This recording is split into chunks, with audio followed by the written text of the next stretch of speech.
कर्नाटकातील सौंदत्ती इथल्या रेणुका देवीच्या मार्गशीर्ष पौर्णिमेला होणाऱ्या यात्रेमध्ये कोल्हापूर शहर आणि जिल्ह्यातील भाविकांचा सहभाग लक्षणीय असतो.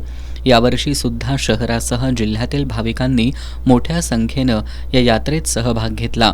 कोल्हापुरातील भाविक 12 डिसेंबरला या यात्रेसाठी रवाना झाले.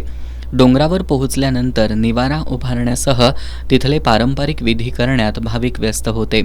13 डिसेंबरच्या रात्री भाविकांनी पारंपरिक वेशभूषा परिधान करत रेणुका देवीला आहेर अर्पण केला. यात्रेच्या निमित्तानं देवीच्या मंदिरावर आकर्षक विद्युत रोषणाई करण्यात आली होती.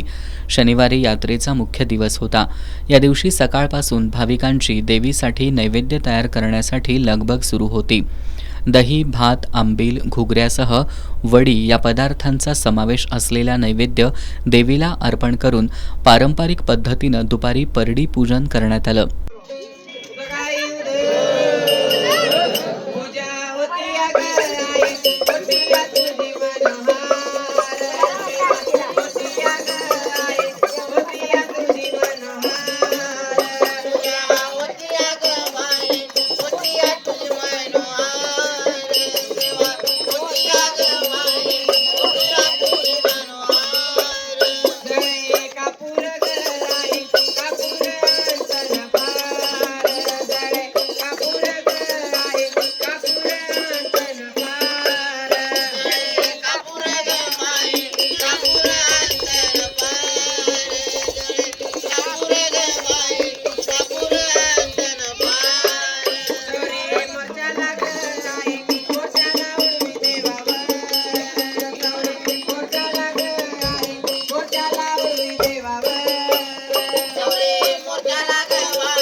शनिवारी रात्री भंडाऱ्याच्या मुक्त उधळणीत आणि भाविकांच्या अमाप उत्साहात देवीचा पालखी सोहळा संपन्न झाला.